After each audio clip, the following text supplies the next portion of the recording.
허환구의 라디오 오늘. 여러분 안녕하십니까, 허환구입니다. 토니 블링컨 미 국무장관이 이틀간의 중국 방문을 마쳤습니다. 블링컨 장관은 친강 외교부장과 왕이 주임을 만난 후 시진핑 주석까지 만났습니다. 블링컨 장관은 시 주석에게 조 바이든 대통령의 양국관계 안정화 의지를 전했고요. 시 주석은 양국관계 안정이 인류의 미래 운명에 직결된다며 호응했다고 합니다. 이 한 번의 만남으로 모든 갈등이 풀릴 수는 없겠죠. 중국은 대만 문제에서 하나의 중국 원칙을 존중하라고 미국에 요구했고, 미국은 동맹국들과 함께 규범에 기반한 국제 질서를 지켜나갈 것이라며 중국을 견제했습니다. 하지만 갈등으로만 치닫던 미중 관계가 해빙 분위기로 들어간 것만은 확실해 보입니다. 이제 중요한 건 우리의 입장이겠죠. 우리 역시 실익을 외면해서는 안 되겠습니다. 6월 20일 화요일 라디오 오늘, 광고 듣고 시작합니다.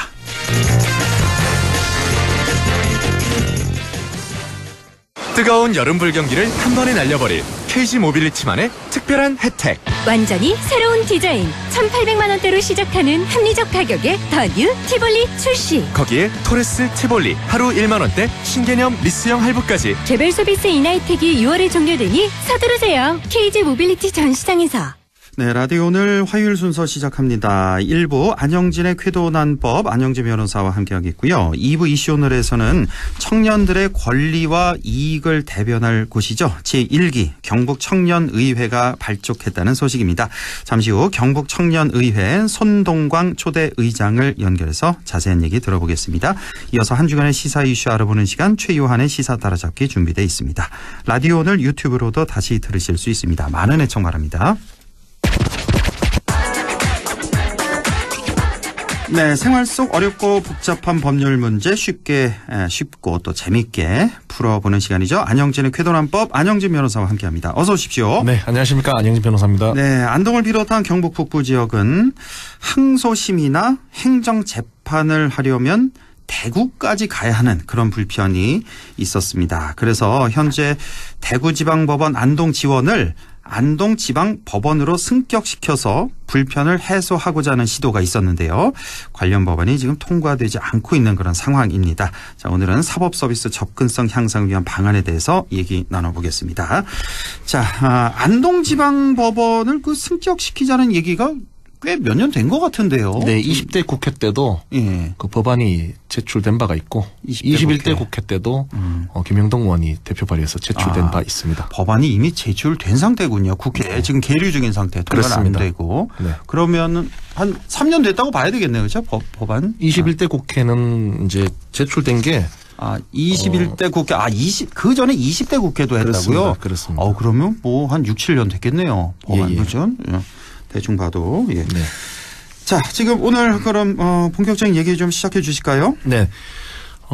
경북 북부 지역에는 4개의 지원이 있습니다. 그 안동 영주 봉화를 관할하는 안동지원, 상주 문경 예천을 관할하는 상주지원, 영양 울진 영덕을 관할하는 영덕지원, 의성 청송 군위를 관할하는 의성지원이 있는데요. 네. 참고로 7월 1일자로 군위 대구시에 편입되어도 관할은 여전히 의성지원으로 하는 게 유지될 예정입니다. 군이 저 대구지방법원으로 안 가고? 안 간다고 합니다. 이쪽에 의성지원에. 네, 그렇습니다. 네. 그 문제점은 1심이 앞서 말씀드린 4개의 지원에서 진행이 되는데 네. 항소심 2심을 받으려면 또 행정소송 1심부터 우리 지원엔 관할이 없습니다. 그래서 그 항소심 2심 재판을 받거나 행정 재판을 받으려면 대구지방법원 본원까지 가야 한다는 점이죠. 그러니까요. 대구까지 가려면 울진에서는 한 3시간, 영양에서도 한 2시간, 안동에서도 한 1시간 반 이상 걸리는데 교통이 막힐 때면 더 걸립니다. 그러니까요. 예. 그래서 너무 머니까 재판 한번 다녀오면 하루가 다 가고 또 재판이라는 게 여러 번 열리기 때문에 많은 시간 또 비용 때문에 항소를 포기하는 경우까지 있는데요. 예. 또 지역의 변호사를 선임해서 진행을 하려 해도 추가 선임료까지 부담을 해야 되는 상황입니다. 이런 문제점이 줄곧 있었는데 이제 경북도청이 안동에 오면서 새로운 전기를 맡게 됩니다.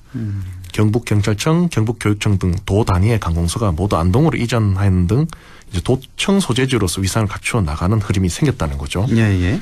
이제 법원도 그래서 대구지방법원 안동지원이 아니라 우리가 도청 소재지인 만큼 안동지방법원으로 만들어서 뭐 지역 주변의 사업소의 접근성을 향상시켜보자. 그리고 지역 경제도 아무리 안 낫겠습니까? 그래서 그 공약이 이제 나오기 시작했는데요. 그 일을 위해서는 일단 각급 법원의 설치 및 조직에 관한 법률이라고 있는데 그거를 개정해야 하는 이제 절차가 있습니다. 그러니까요. 그러니까 이미 지금 국회 말고도 지난 20대 국회에서도 네네. 자, 이런 개정안이 발의는 됐지만 통과되지 못한 상태다. 네네. 그리고 또 21대 국회에서도 3년 전에 시작한 21대 국회에서도 발의는 됐지만 현재 법사위 소위원회에 계류되고 있다. 이렇게 전해지고 있는데 자 그러면 이번 국회는 뭐 1년도 안 남았으니까 네. 통과는 거의 사실상 불가능하다. 네, 이렇게 물 건너갔다 봐야 됩니다. 물 건너갔다 봐야 돼요. 네, 그렇습니다. 예. 자, 그렇군요. 예. 뭐 전망을 어떻게 할 수가 있을까요? 예, 이 뭐 문제. 참 국회의원들이 전 참 답답한데요. 답답해요. 법안만 덜렁 내놓고 뭐 내가 발의했다라고 자랑했지 실제로 진척된 게 없습니다. 뭐 말씀드렸듯이 지난 20대 국회에서도 법사위 소위 단계를 넘지 못했고 지금도 마찬가지인데요. 김영동 의원이 안동 예천 지역구죠. 그 의원이 안동지방법원으로 승격시키자는 이제 법률안을 낸 게 2020년 6월 30일입니다. 한 3년 됐죠. 그런데 아직도 법안심사 제1소위원회에서 머물고 있습니다. 그러니까 김영동 의원이 의원 되고 바로 이 법안을 바로 냈군요. 그렇죠. 그러니까 6월 30일에 딱 3년 전에 냈는데. 그때 광고 많이 했습니다. 그렇습니까? 예. 네. 그러면은 이게 지금 사실상 뭐 1년 남아서 안 된다고 봐야 되는데요. 그럼 이렇게 그러면 또 다음 국회는 또 되면 또 이렇게 덜렁 낼 겁니까? 그래 또 지나고 이게 이렇게 놔둘 게 아니라 일이 되도록 해야 되는데요. 예. 그 원인이 뭔지 봐야 됩니다. 이게 통과되지 않는 게 물론 법원이나 중앙정부를 설득시키지 못하기 때문이겠죠. 예. 즉 지방법원으로 승격을 하려면은 관련 예산과 인원이 충원될 만한 그런 사건 규모가 돼야 되는데 지난 2021년 기준으로 전국 41개 지방법원 지원의 평균 사건 수가 한 7,838건이라고 합니다. 전국 모든 지방법원 지원에 한 개 지원당 평균 사건 수가 지원당 한 7,800건인데 근데 안동 지원을 비롯한 의성, 영덕, 상주 지원의 사건 수가 이에 많이 못 미쳐서 좀 이게 이런 만민이 못 미친다는 게 이제 MBC 안동 MBC 보도된 바도 있는데요. 그래서 이제 이런 규모적인 측면 등에서도 중앙 정부 등을 설득하기에는 좀 부족한 게 원인일 겁니다. 이게 뭐 가장 큰 원인이겠네요. 그러니까 일단은 사건 수가 많고 재판이 많아야 안동 지방 법원으로 이제 승격을 시켜줄 텐데 사건 수가 좀 많이 적다 보니까 이거 사건 수 적은 거 좋은 일인데 우리 국민들 입장에서 좋은 일이지만 이것도 승격되기에는 너무 적어서 좀 낭비 아니냐. 행정 낭비 아니냐. 국가적인 측면에서 좀 그런데요. 그렇습니다. 이제 산이 높으면 돌아가고 물이 깊으면 얕은 곳을 찾아가라 그랬습니다. 그럼 안동지방법원 승격되면 좋죠. 그런데 이게 현실적으로 매우 어려우니까 그럼 안 되면 현실적으로 가능한 차선책을 가지고 달려드려야 되는데요. 차선책이 뭐 있습니까? 그렇죠. 결국 안동에서 항소심 재판이나 행정재판을 할 수 있도록 해서 지역주민 좀 어려움 해소하자는 게 목적이거든요. 목적은 그렇습니다. 그러면 안동지방법원 설립이 좀 어렵다고 한다면은 안동지원에서 항소심 재판할 수 있도록 하자는 제안을 하고 싶은 거죠. 2심 재판을 안동지원에서도 할 수 있게. 그렇죠. 그런데 지원에서 2심 그 재판을 할 수가 있는 거예요? 예, 굉장히 중요한 질문 주셨는데요. 그러니까 상주지원, 의성지원, 영덕지원, 안동지원의 1심 재판에 대한 항소심을 안동지원에서 하자 이런 말씀인데요. 이런 사례가 실제로 있습니다. 실제 있어요? 다른 그렇습니다. 지역에? 그렇습니다. 그래요? 춘천지방법원 강릉지원의 사례인데요. 강릉지원에서는 1심이 단독 판사가 한 사건에 대한 항소심을 강릉지원에서 또 할 수 있습니다. 강릉지원에서 1심하고 2심도 또 항소심도 또 할 수 있다. 그러니까 판사 한 명이 한 사건에 대해서만 단독 사건에 대해서는 이제 일단은 우리 잘 모르니까 그 재판에 가면은 단독 사건이라는 게 있고 합의부 사건을 두 개로 나뉘어지는 거예요. 그렇습니다. 단독 사건은 판사 한 명이 결정하는 그렇습니다. 사건. 그러면 합의부 사건은 판사 3명이 하는 사건이죠. 우리 왜 드라마에 보면 판사 보통 여기 3명 앞에 있잖아요. 그게 합의부 사건이거든요. 그렇습니다. 그러면 한 명 있는 건 단독 사건인데 보통 사건이 단독 사건이 많아요? 합의부 사건이? 단독 사건이 압도적으로 많죠. 압도적으로 많죠. 예, 그렇습니다. 거기 1심 받은 것에 한해서만 2심 재판도 강릉에서 줍니다. 아무래도 단독 사건이란 얘기는 뭐 이렇게 죄 경중이 뭐 좀 가벼운 죄일 가능성이 많은. 좀더 대강을 윤곽을 말씀드리면 그렇습니다. 그렇죠. 예. 그러니까 우리 실생활과 더 연관성이 많은 거죠. 그렇죠. 일반 주민도 더 예. 관련성이 있고요. 그런 사건에 한해서만 지원에서도 2심을 할 수 그렇죠. 있도록 하자. 그렇습니다. 괜찮은데요? 그래서 지금 실제로 이제 법원 조직법에서 그렇게 하고 있는데 강릉 지원에서 강릉동해 속초 양양 고성 삼척 사건의 경우에는 예. 단독 사건의 경우는 강릉 지원에서도 2심을 항소심을 하는데요. 그래요. 그렇습니다. 물론 이제 행정재판이나 예. 합의부 사건에 대한 항소심은 춘천지방법원 본원에서 합니다. 거기도 예, 그렇게. 그래도 예. 이제 단독 사건 항소심을 강릉에서 해주니까 영동 지역 사람들은 대관령 동쪽 그 바닷가 사람 다 강릉에서 편하죠. 그러니까 훨씬 그쪽 뭐 삼척이나 동해 이쪽에서 춘천 가려면 꽤 머니까 멉니다. 예. 교통도 그렇게 좋지 않으니까. 그렇습니다. 그런 선례가 있네. 우리도 좀 이렇게 하면 이거 법안을 좀 개정을 해야 되는 상황이죠. 그렇습니다. 그 법원 아까 말씀드린 각급 법원의 설치 및 조직에 관한 법률을 개정해야 되는데요. 그런데 이런 법안 같은 경우는 아까 왜 우리 안동지방법원으로 승격시키자는 법안도 올렸다 그랬잖아요. 네네. 그거보다는 이 법안이 훨씬 통과될 가능성이 많을 것 같은데요. 맞습니다. 부담도 없고 국가적으로 그럼요. 봐서도. 예, 이게 법원을 하나 새로 만들자면은 예. 그 법원장도 있어요. 여러 가지 인력이 충원이 돼야 되고 그렇죠. 또 예산도 충원이 돼야 돼서 아예 그런데 요거는 재판부 하나 더 하자는 거거든요. 기존 건물에. 괜찮은 안인데요. 예. 이거는? 그래서 예. 뭐 우리 안동지원에서도 강릉처럼 뭐 영주 이런 데 다 할 수 있도록 항소심을 예. 하도록 법안을 개정해보자. 요게 이제 높은 산을 피해서 이렇게 가는 방법이 아니냐. 이렇게 보는 거고요. 그러니까 당위성도 있는 게 일단은 강릉 지원이라는 선례도 있습니다. 있고 예. 안동 같은 경우 또 도청 소재지라는 점도 있고 맞습니다. 뭐 지역 주민들 뭐 굉장히 지금 열망하고 있잖아요. 그렇습니다. 필요성을 느끼고 있고. 네네. 예. 그래서 훨씬 더 예. 강릉보다 오히려 더 당위성이 있어 그렇습니다. 보이는데요. 왜냐하면 우리는 경북 행정의 중심지입니다. 도청 소재지인데 예. 도청 소재지에서 강릉보다 뭘 못하길래 항소심도 못합니까? 예. 게다가 제가 이제 안동지원의 재판을 많이 해봐서 아는데요. 예. 안동지원 같으면 월요일, 예. 금요일은 재판이 없습니다. 화수목만 재판이 화수목이 있어요? 주로 있습니다. 사건이 그렇게 많지가 않다는 얘기군요. 사건 제가 또 안동지원 그렇게 안 많다 말씀도 그런데요. 일단 재판 자체가 월금은 네. 재판이 없도록 짜여 있어서 그 법정 이제 그 재판정에 여유도 있다는 거고요. 그러네요. 예, 그때 재판하면 되죠. 그러니까 월금은 뭐 2심을 재판하면 되겠네요. 그렇죠. 판사만 좀 더 이렇게 보강을 그렇죠. 해서 세 분 오시면 되는데요. 세 분만. 그리고 또 유휴 공간도 많아서 증축, 개축하는 것도 가능한 측면이 있고요. 안 하더라도 뭐 지금 이런 상황이라서 더더욱 현실성이 있다는 거고요. 당위성도. 지금까지는 이제 단독 판사에 대한 그 항소심에 대해 말씀드렸습니다. 강릉에서 실제로 하고 있어서 안동도 하고 올 수 있다. 이런 말씀 드렸고요. 예. 그것만 돼도 영주, 영덕 이런 데 다 안동으로 오니까 안동 경제가 살 수밖에 없겠죠. 차를 타도 타고 먹어도 먹고 하는데요. 예. 그렇죠. 그래서 딱 이게 맞는 방법이고 제가 볼 땐 그렇습니다. 예. 근데 여기서 한 걸음 더 나아가면요. 예.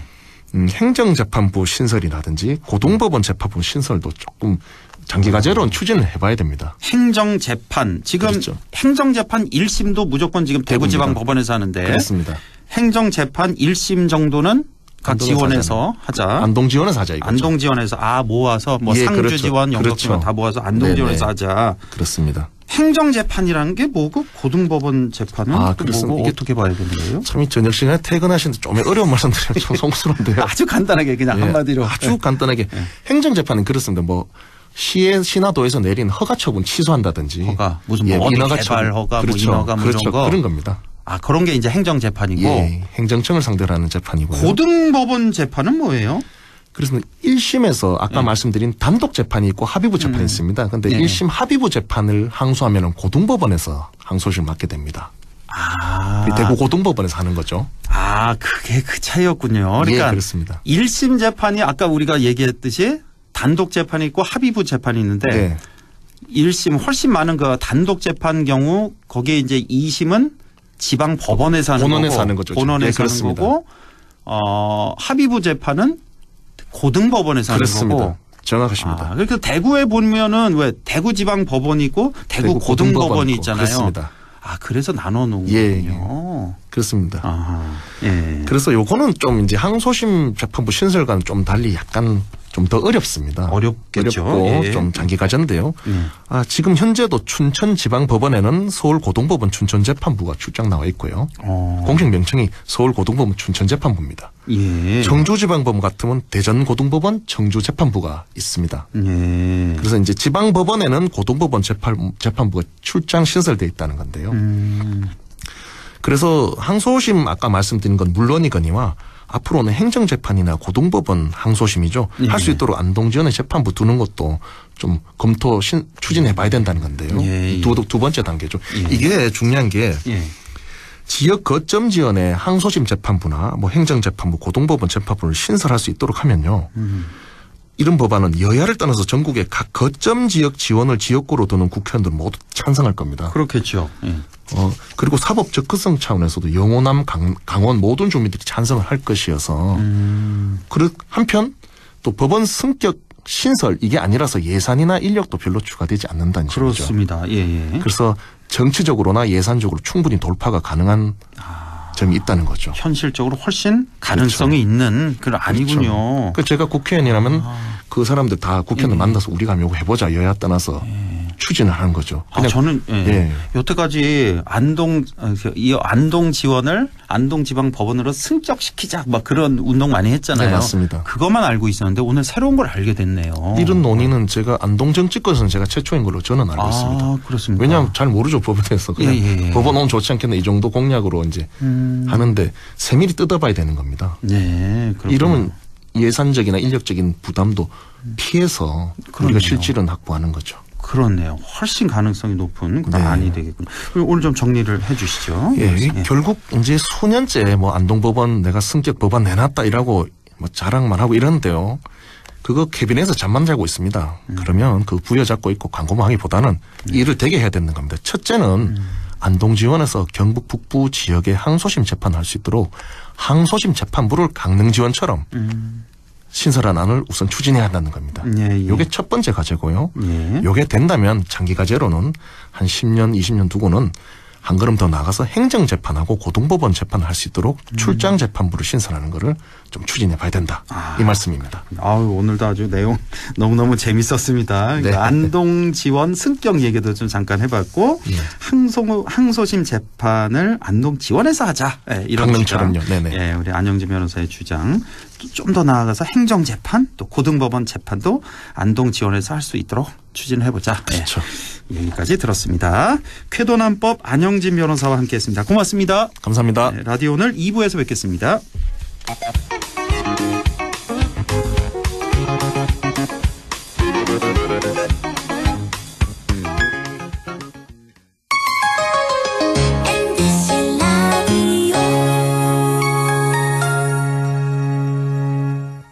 가구 살 땐 꼭 한번 가보자. 안동 명품 가구 백화점. 흑표 흑침대, 양성국 갤러리, 금성침대, 한국 가죽 소파, 장수돌 침대. 다양한 브랜드 가구를 한 곳에서 쇼핑할 수 있는 대형 가구 전시장. 안동 명품 가구 백화점. 네 얼굴 와 글러? 야근한다고 티다. 네 월급은 와 글러? 최저임금은 안 오르지. 물가는 오르지. 내가 진짜 박스 죽겠다. 물가는 내리고 최저임금은 올리고 민주노총 경북지역 본부가 앞장서겠습니다. 1577-2260. 나에게 딱 맞는 대학. 나에게 꼭 맞춘 대학. 나만의 경쟁력을 원한다면 안동과학대학교로 오라. 시대에 딱. 취업중심 실전학과. 학생의 꼭. 현장중심 실무교육. 취업에 맞춤. 내 꿈에 맞춤. 나의 드림핏. 안동과학대학교. 미래에셋증권은 생각했어요. 해외 투자라고 큰돈 들지 않았으면, 그래서 실시간 미국 주식 소수점 매매, 밤점 살찌는 사람은 없었으면, 데이마켓, 호가창도 다 보였으면, 나스닥 토탈뷰, 국내 주식처럼 편해진 해외 투자. 미래에셋증권에서 확인해보세요. 원금 손실에 유의하시고 투자장 상품 설명서 및 약관을 꼭 읽어보세요. SNS 매너가 무너진 세상. SNS 매너 권법을 익혀라. 조상권. 타인의 얼굴을 보호하는 스티커 매너 저작권. 합법적인 음원 체크. 이것이 SNS 고수의 매너 권법. 고마워요.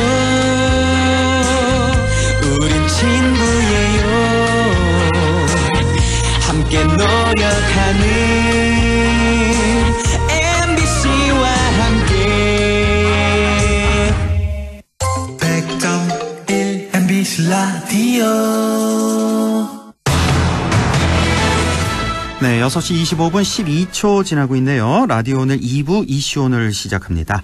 지난 9일 제1기 경북 청년의회가 출범했습니다.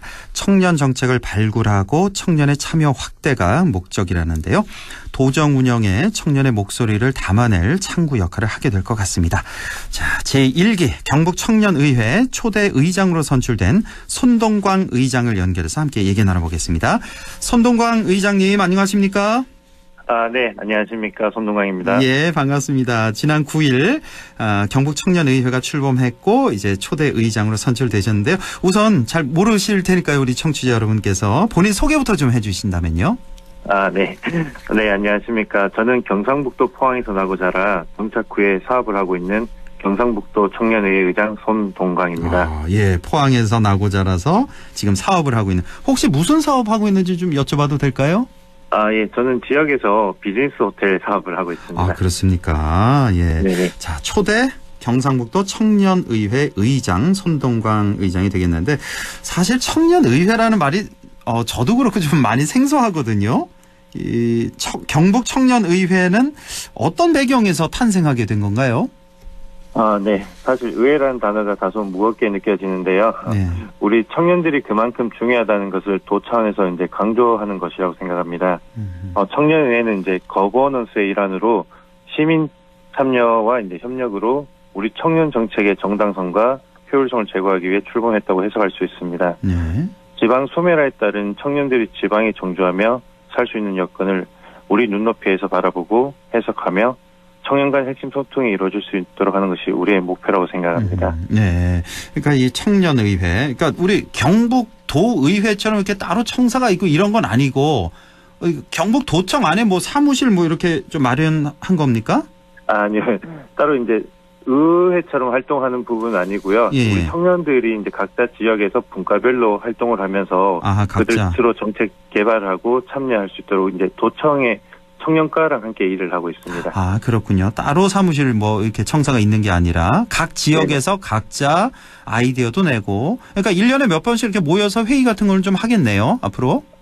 네, 맞습니다. 저희가 회의 같은 경우는 공식적으로는 분과회의 2회와 전체 회의 1회 그리고 이제 성과 공유회가 이렇게 좀 잡혀 있습니다. 그래요. 예. 자, 경북 청년의회 앞으로 어떤 일과 역할을 하게 되는 겁니까? 네. 도정 운영에 이제 청년 목소리를 담아 수요자 중심의 정책을 적재적소에 추진할 수 있도록 민과 간 사이의 다른 역할에 정책 효용성을 높이는 일을 합니다. 이를 위해 우리 청년의 삶에 대한 토론을 통해 의제를 형성하고 이를 바탕으로 도정 청년 정책 방향성을 제시하며 목소리를 모으는 핵심 소통 창구로 이제 그 역할을 다하려고 하고 있습니다. 그러니까 핵심 소통 창구 역할을 하겠다. 민과 관 사이의 다리 역할을 하겠다. 이런 거군요. 그러니까. 네, 한마디로. 맞습니다. 자, 청년의회는 이제 우리 손동광 의장님 말고도 함께 일하는 다른 청년들이 많다고 들었는데 아까 왜 분과 얘기도 하셨는데 그 좀 다시 한번 소개를 해 주시죠. 어떤 분과 어떤 위원회가 존재하는지. 네. 일단 저만 해도 사업을 하면서 청년 활동을 하고 있는데요. 네. 저희가 일자리 경제 분과 복지 주거 분과, 교육 지원 분과, 문화예술 분과, 그리고 마지막으로 참여 소통 분과가 있고요. 네. 또한 이제 이 분과 5개 이외에 우리 자문단 분들도 함께 해주고 계셔서 좀 있습니다. 이 부분에서 저희가 이제 청년 관련 전문가, 예술, 문화, 건강 등의 업에 종사하는 현장 전문가와 함께 대학생, 기자, 세무사, 변호사, 청년 시도 군위원님도 함께 해주고 계셔서 아주 든든하고요. 예. 네, 우리 위원회 평균 연령이 35.1세입니다. 총 이제 80% 비율이 30대 청년이고, 예. 위원회에서 이제 가장 젊은 청년은 2000년대생인 23세입니다. 그래. 23세 대학생인가요 혹시? 네, 맞습니다. 대학생도 있고, 그러니까 평균 연령 한 35세 정도 되고, 네, 80% 정도가 한 20, 30대 청년이다. 네네, 맞습니다. 말씀이죠. 우리 의장님은 혹시 나이가 어떻게 되세요? 저는 만 37세입니다. 아이고, 예. 아주 젊으시군요. 예. 네네. 그렇군요. 가장 나이 어린 분이 이제 23세고, 가장 나이 많은 분은요? 사실 경상북도 청년 기준에는 이제 청년으로만 보셨을 때는 만 39세까지가 청년의 가장 나이 많은 부분이고요. 저희가 의회로 같이 또 봐주신다면 여기 안에 이제 교수님들이라든가 전문가분들이 함께 해주고 계셔서 40대 50대 비율도 한 20% 정도 차지하고 있습니다. 그래요. 예. 아까 말씀하신 대로 분과는 한 총 5개 정도로 나뉘어 있다라는 말씀이시고, 자, 우리 이제 뭐 청년 정책이 필요하다는 말들 많이 하고 각종 뭐 청년 정책 쏟아지고 있기는 한데 사실 이렇게 정말 도움이 많이 되나 체감하는 청년들 피부에 와닿지는 못한 것 같습니다. 청년들을 위한 정책 방향 어때야 한다? 큰 틀에서 어떻게 생각하십니까? 네. 사실 이제 지난 이철우 도지사와의 간담회 때 좀 나온 이야기를 여기서 같이 공유하면 정책 방향이 좀 보일 것 같아가지고요. 그 내용을 좀 공유해드리고 싶습니다. 먼저 우리 청년 정책은 시대 변화 흐름을 파악해 개개인의 삶 이행 정도와 참여 방식을 고려해 정책의 우선 순위를 잡아야 합니다. 이에 첫째, 현재 지방에서 이루어지고 있는 청년 정책은 정책의 대상으로서 다양한 청년 정체성을 고려하지 못했다라는 좀 지적이 나왔습니다. 네, 이를 해소하기 위해서는 FGI 같은 그룹화를 하여 이제 직접 이야기를 들은 후 정책 추진이 되도록 의회 차원에서 이제 노력하기로 했습니다. 청년 정체성을 고려해야 된다. 네, 맞습니다. FGI라는 게 뭐예요? 지역별 토론을 할 수 있는 그룹이라고 좀 보시면 될 것 같습니다. 하나의 의제를 가지고 논의할 수 있는. 그렇고요. 예, 둘째는요? 네, 둘째는 이제 시대 흐름과 상식에 맞는 공감 중심의 청년 정책이 좀 필요하다는 이런 이야기가 나왔거든요. 네. 요즘 청년을 다룬 뉴스를 보면 다들 공정이라는 단어가 좀 많이 거론되는데 공정 수능까지 나왔어요. 오늘 어제 그제부터는. 네. 예. 네. 저희가 이제 한 만큼의 보상이 이루어지고 법을 중심으로 자유를 존중하고 이런 이야기는 단순 경북뿐만 아니라 전국 단위에서도 함께 좀 고민해야 된다라는 말이 있었습니다. 네. 그리고 세 번째로는요. 이건 경상북도의 고민이라고 좀 할 수 있는 소멸 위기 지역에 관한 위기감입니다. 우리 경북이 전국에서 지방 소멸 위기가 59곳이 지정이 되었는데 가슴 아프게도 경북이 9곳이나 좀 지정이 되어 있습니다. 네, 이 부분에서 저희는 이제 재정 분권을 좀 실현하고 수도권 기업이나 대학의 지방이정 등 여러 해법을 구해보는 것을 함께 고민하자라는 이야기도 했습니다. 네, 사실 지금 우리 경상북도에서는요, 지방 소멸을 막으려고 여러 노력을 하고 있는데요. 원자력, 배터리, 반도체, 바이오 등 첨단 산업 중심 일자리 조성에 박차를 가하고 있고, 청년들이 지역에 정주할 수 있는 지방 경제 성장 선도 모델인 KUCT 조성을 눈앞에 두고 있습니다. 여기에 청년의 목소리를 더하여 지방 정성 시대를 현실하고 중장기적으로는 청년이 주도하는 경북을 만들자 이런 이야기도 나눴습니다. 네, 청년 정체성의 고려와 공정 중심, 지방 소멸 위기 극복 이 세 가지의 정책이 핵심 방향이라고 좀 정리드리고 싶습니다. 그렇군요. 청년들을 위한 정책 방향 세 가지, 청년 정체성 고려, 공정 중심, 지방 소멸 극복 이렇게 정리를 해주셨고, 자, 수도권의 청년과 지역 청년은 사는 환경도 다르고 방식도 다를 수밖에 없는데 지역의 청년들을 위한 정책도 필요할 것 같은데요. 네, 어떻게 보십니까? 네. 사실 지방을 떠난 이유에 대해 먼저 생각하는 게 필요합니다. 문화가 부족하고 교통이 불편하다, 퇴근의 삶이 즐겁지 않다 이런 이야기들이 조금 있는데요. 포항에서 청년정책조정위원으로 활동을 하며 지역의 대학생과 청년에게서 이제 나온 이야기들입니다. 도나 시 단위에서 대기업이 지방으로 이동하면 세제 감면 혜택을 좀 주고 기업 유치를 하는 이런 과감한 정책들이 좀 들어올 필요성이 있다고 생각합니다. 이를 통해 경제 성장과 양질의 일자리를 만들어 문화와 교통, 복지가 따라오는 방식으로 문제 해결이 필요하다고 생각합니다. 또 좋은 정책이 있음을 알리는 것 역시 아주 중요한 부분인데요. 우리 경상북도는 청년을 위한 정책이 무척 잘 되어 있는데 사실상 홍보가 좀 잘 안 되는 부분에서 확인을 못 하시는 분들이 좀 많습니다. 지난해 11월 17일에 오픈한 청년 이끌림이라는 홈페이지는 중앙의 정책뿐만 아니라 도시군의 정책을 지역별, 분야별 등으로 정보를 제공하고 홈페이지를 통해 직접 사업을 신청할 수 있는 기능까지 있어서 우리 경북의 청년이시라면 한번 이용해 보시라고 좀 알려드리고 싶습니다. 그래요. 그러니까 청년 정책을 쫙 여기 모아놨군요. 그러니까 경북의 청년 정책. 그러니까 네, 맞습니다. 청년 이끌림입니다. 이는 영어입니다. 영어 이끌림. 예, 여기 한번 들어가 보셔서 각종 청년 정책 한번 더 확인을 해보시면 좋을 것 같습니다. 자, 경북 청년의회 초대 의장으로 선출되셨는데요. 앞으로 각오와 포부 마지막으로 좀 들어볼게요. 네. 저는 의장으로서 미래 세대의 입이 되고 귀가 되기 위해 여러 분야 현장 이해 관계자와 함께 소통할 기회를 만드는 것을 제1 목표로 삼고 있습니다. 그 다음으로는 정책 취지와 현장의 미스매치를 해소하기 위해 정책 모니터링을 적극적으로 요구하고 함께 그 체계를 만들어 근거 중심의 과감한 제도 개선을 요구하겠습니다. 네. 이러한 제안이 활발해지려면 사실 우리 의회 차원에서 배움의 기회도 좀 있어야 된다고 생각합니다. 네. 정책 관련 뼈대가 깊은 전문가분들을 모시고 공정과 상식, 자율의 가치를 기반으로 열심히 공부하는 기회도 가지고 싶습니다. 네. 제가 좀 좋아하는 말인데요. 근자열 원자래라는 말이 있습니다. 다시요. 근자? 근자열 원자래. 근자열 원자? 네. 네. 네. 네. 네. 가까이 있는 사람은 기쁘게 하고 멀리 있는 사람은 찾아오게 한다는 말인데요.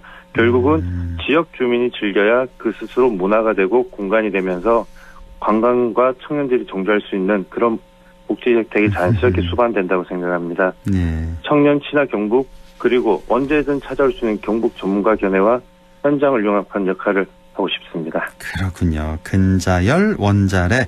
가까이 있는 사람은 기쁘게 하고 멀리 있는 사람 찾아오게 한다라는 말 마지막으로 듣겠습니다.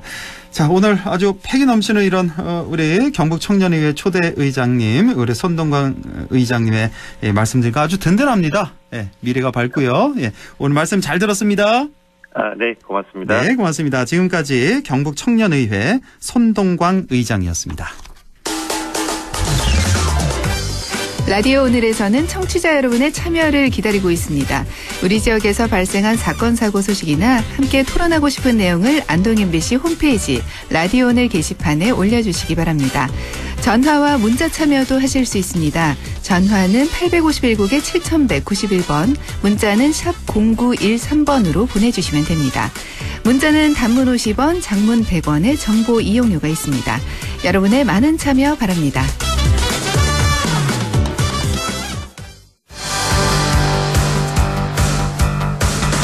네, 시사 이슈 함께 얘기해 봅니다. 수능을 5개월 앞두고 윤석열 대통령이 수능 난이도를 낮추라는 취지의 지시를 직접 내려서 한창 지금 논란이 되고 있죠. 자, 오늘은 수능을 둘러싼 논란 주제로 얘기 나눠보겠습니다. 최요한 시사평론가와 함께합니다. 안녕하십니까? 예, 반갑습니다. 최요한입니다. 자, 지금 이게 무슨 말인지 잘 모르겠다는 분들이 참 많습니다. 그래서 수능을 쉽게 내겠다는 건지 어렵게 내겠다는 건지 뭐 교과서 안에서 낸다는 건지 밖에서 잘 모르겠거든요. 그래서 일단 이번 대통령의 발언 정확한 워딩으로 좀 소개해 주시죠. 자, 이게 지난 15일 날 이주호 부총리가 윤석열 대통령한테 교육계획 보고를 했어요. 예. 교육계획 보고를 했는데 이때 윤석열 대통령이 이야기한 것이 최근 사교육비가 증가한 상황에서 사교육비 경감 방안을 강력히 추진해라. 그리고 공교육 교육과정에서 다루지 않는 부분의 문제를 출제하면 이건 무조건 사교육에 의존하라는 거 아니냐. 예. 이거 카르텔이 있는 거 아니냐라고 비판을 한 거예요. 근데 이주호 부총리의 교육계획 보고에는 수능 부분이 포함되지 않았거든요. 예. 이주호 부총리는 대학 개혁, 영유아 돌봄 일원화, 한국 교육 필요성 등을 보고했는데 대통령이 콕 찍어서 수능 부분에 대해서 개별 지시를 한 겁니다. 공교육 교과 과정에서 다루지 않는 분야의 문제는 수능 출제에서 배제하라라고요. 그러니까 이주호 장관이 업무 보고를 하는데 교육개혁 보고를 하는데 그 보고 내용이 아닌 수능 얘기를 갑자기 이렇게 지시를 한 거군요. 그러니까 일단은 지난 15일에 개별 지시를 한 겁니다. 개별 지시를 했다. 예.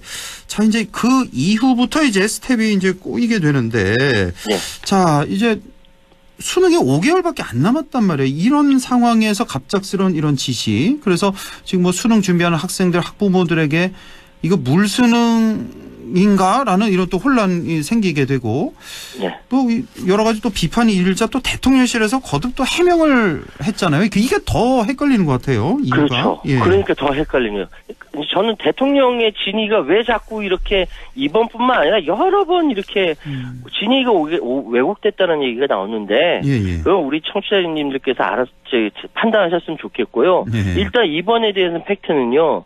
그래서 이 15일 날 그 이주호 그 부총리가 언론 앞에서 브리핑을 했고요. 예. 그리고 나서 문제가 나오니까 16일 날 김은혜 홍보수석이 여기에 대해서 서면 브리핑을 통해서 윤석열 대통령이 이주호 부총리 겸 교육부 장관에게 쉬운 수능, 어려운 수능을 얘기한 게 아니다.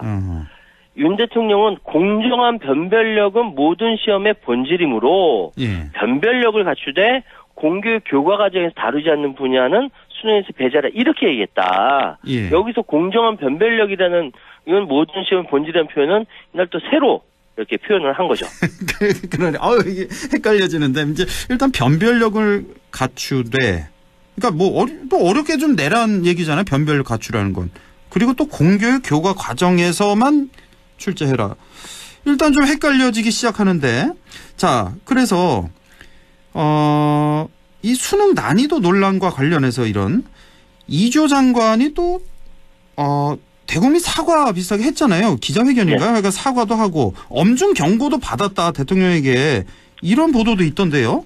근데 이거는 15일날 이주호 부총리가 기자회견을 하면서 윤 대통령이 하지도 않은 말을 자의적으로 해석해서 전달하면서 이번 논란이 빚어졌다라는 것이 대통령실의 관점이에요. 예. 여기서 이주호 장관이 자의적으로 해석해서 전달했다라는 게 뭐냐면은 예. 이겁니다. 학교 수업에서 다루지 않는 내용의 수능 출제를 배제해라라고 이주호 장관은 표현했는데 그게 예. 아니라 예. 대통령은 공교육 교과 과정에서 다루지 않는 분야의 수능 출제를 배제해라라고 얘기했다라는 거예요. 이 두 가지가 완전히 다른 말이라는 겁니다. 그러니까 여기서부터 헷갈리기 시작하는 거예요. 공교육이라 하면 학교 교육, 학교 수업 말하는 거 아닌가요? 그러니까 이게 왜 헷갈리냐라고 보니까 대통령실에서 헷갈리니까 또 해석을 해줘요. 예. 완벽하게 다른 게 뭐냐면 예. 현행 교육 체계에서 고등학교 유형을 보니까 일반고, 영재학교, 과학고, 외국어고, 국제고 엄청나게 많은데 예를 들어서 이주호 장관이 얘기했던 것처럼 학교라고 한정할 경우 예. 과학고에서 다른 내용을 수능 문제로 지출하면 일반고나 다른 데서는 못 배운 내용이 될 수 있는 거 아니냐. 예. 그래서 윤 대통령이 얘기한 공교육 교과 과정에서 이야기를 했어야 되는데 학교 수업에서라고 얘기했기 때문에 이주호 장관이 얘기를 잘못한 거다. 라고 이야기하는 것이 대통령실의 입장입니다. 참. 설명 들었는데도 헷갈려요. 그러니까 최대한 쉽게 말씀드렸는데 좀 헷갈려요, 사실. 그러니까 이번뿐만 아니라 이번도 그렇고 지난 번에도 뭐 몇 번 이런 일이 있었던 것 같아요. 그러니까 대통령이 툭 한마디 던지고 그 밑에 장관이든 참모들이 그걸 이제 다시 해석하고 해명하는데 국민들 또 앉아가지고 또 두 번 세 번 해명하고 좀 헷갈리게 하고 피곤하게 하는 이런 일이 이번에 또 벌어진 겁니다. 일단은 자, 윤 대통령이 사교육에 대해서 비판하고 공교육 강화를 지시한 것으로 이렇게 이해를 하면 되겠는데 자, 문제는 공교육 교과 과정에서 아예 다루지 않는 비문학 국어 문제를 콕 찍어서 지적을 했는데 사실은 이게 원래 수능 시험의 취지를 무시한 지적이란 그런 비판이 또 나오대요. 그렇죠. 왜냐하면 대학 수학 능력 시험의 취지가 뭐냐면은 대학 수학 능력 시험은 대학에서 전공서적이나 교양서적 등 글을 읽고 이해할 수 있느냐. 그 잠재적인 능력을 측정하는 것이 목적입니다. 그러니까 처음 보는 지문이 나왔을 때 이걸 이해할 수 있어요, 없어요라고 이게 정상인 거예요. 그게 수능의 취지다. 취지예요. 그렇죠. 그래서 지금 이야기는 뭐냐면 과학이나 사회 등 다양한 소재가 국어 시험의 비문학이라고 나오는데 이건 순전히 지문의 독해력을 측정하기 위한 소재로 활용하는 것이지 배경 지식을 요구하지 않는다. 이건 평가원의 입장이에요. 공식적인 입장이에요. 예. 그래서 지금 독서 영역이 또 따로 있습니다. 이게 예전에 학력고사 치렀던 엄마 아빠들은 뭐 이렇게 헷갈려라고 하는데 옛날 국어, 영어, 수학 이렇게 도덕 뭐 이렇게 따로 있지만 지금 국어도 뭐 이렇게 이 국어 한 과목으로 좀 되는 것이 아니라 그 뭐 있던데요. 저도 들었는데 언어 뭐 있어요. 이렇게 여러 가지 저도 학력고사 출신이라서 하여튼 이렇게 나눠져 있기 때문에 독서가 따로 있어요. 요거는 이거 추론적 사고를 통해서 답을 도출하는 그래서 정상적인 고교 교육과정을 밟았다면 풀 수 없는 문제가 존재하지 않는다가 평가원의 입장이고 이번에도 마찬가지로 EBS 수능 특강도 그렇게 나왔고요. 예, 그거를 과학 플러스 국어로 보면 안 된다라는 융합이 아니라 그렇게 그냥 독서 내에 있는 지문 추론 문제다 이렇게 이해하셔야 된다라는 거죠. 아, 그래서 오늘 이준석 대표도 뭐 비판을 좀 했던데, 그러니까 교과서에만 보면 풀 수 있게 내면은 그게 그냥 암기 누가 잘했냐 그렇죠. 그거 시험 보는 거지. 그러니까 새로운 지문을 보고 여기서 이제 또 새로운 것도 유추도 하고 뭐 결론도 낼 수 있는 그런 능력을 시험하는 게 수능인데. 그게 수능이에요. 예. 자, 그래서 이런 얘기가 나온 거고. 자, 예. 문제는 그 교육부의 대학 입시 담당, 그 입시 담당 국장이 경질됐잖아요. 임명 6개월밖에 안 됐다고 하는데, 예. 거기도 그 평가원장도 그만뒀잖아요. 경질되고, 예. 한국교육과정평가원 원장도 어젠가요? 예. 네. 사임을 했고, 네. 뭐 이렇게 돼도 되는 건가 싶네요. 그러니까 이번 6월 1일 날 있었던 모의 평가는요. 6월 28일 날 답이 나옵니다. 결과가, 성적이 나와요. 성적이, 예.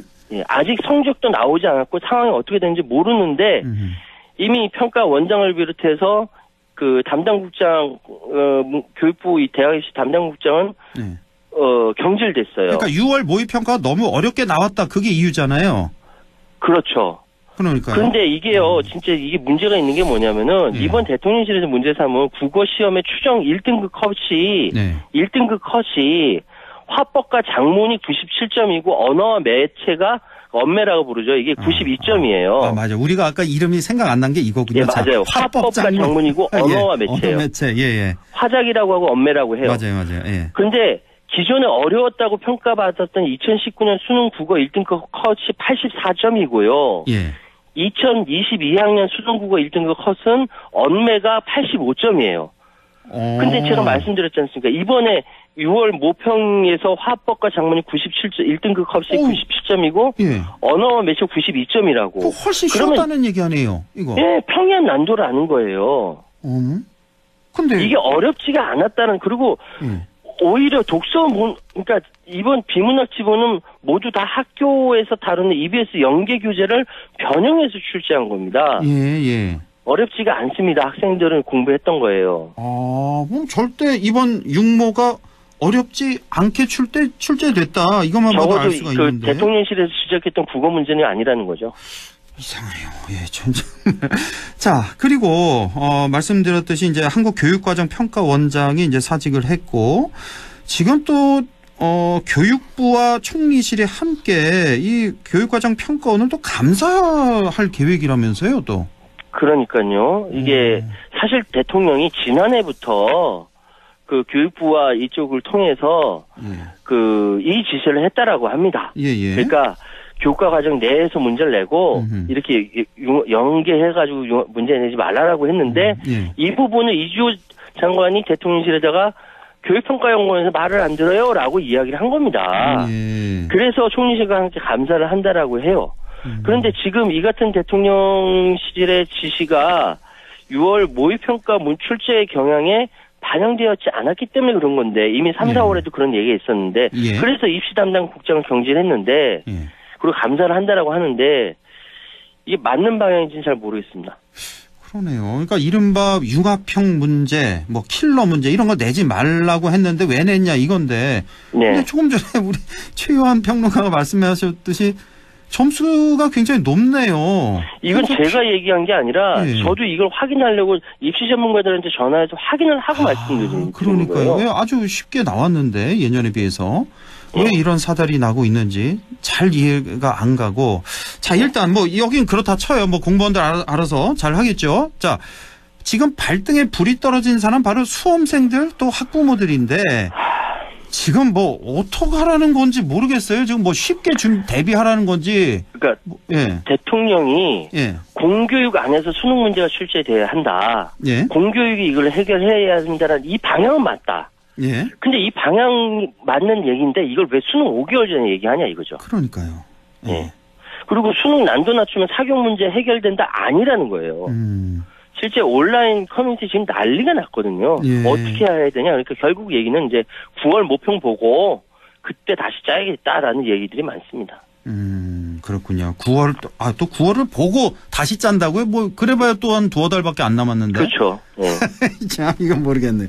자, 일단은 그래서 정치권도 여당에서는 이제 대통령실 옹호하고 있고 야당은 또 이거 너무 즉흥적이다 대통령 이러면서 좀 비판을 하고 있는 이런 상황인데, 자, 수능 시험이 실제로 만약에 이제 쉬워지게 된다면 그거 자체로도 또 문제가 커진다면서요. 의외로 그거 잘 모르시는 분들이 많더라고요. 예. 수능이 대통령 발언과 무관하게 완전히 자율적으로 공정하게 출제될 거라는 국민적 신뢰가 지금 없습니다.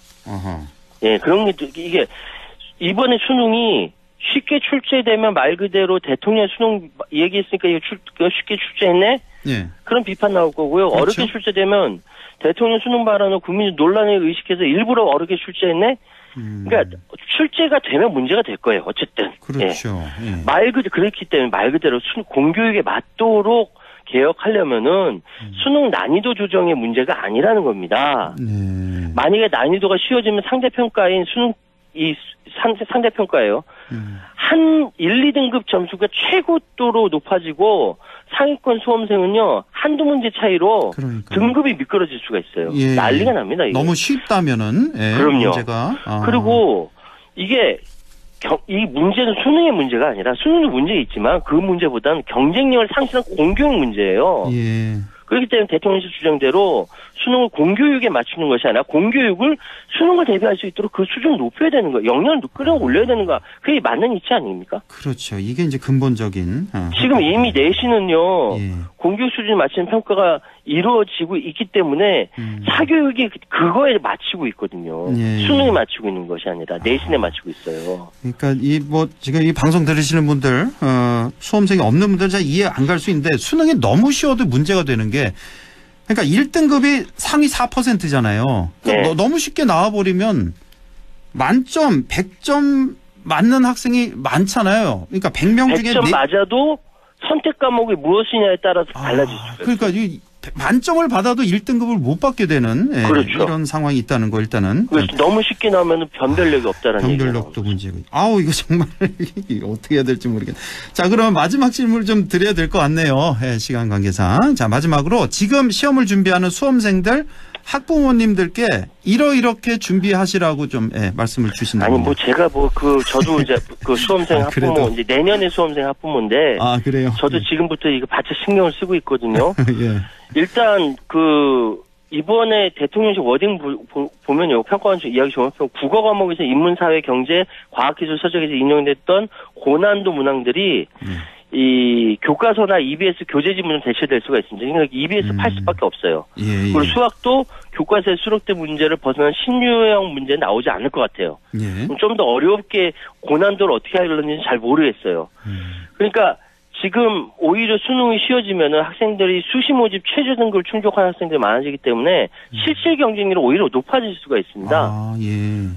이게 근데 쉽게 된다라고 하지만 쉽게 나오는지 잘 모르겠고 어쨌든 저는 학생들한테 되게 미안한데 지금 일정과 템포 바꿀 필요 없고 내가 어려우면 내 옆에 있는 친구도 같이 어렵거든요. 그렇죠.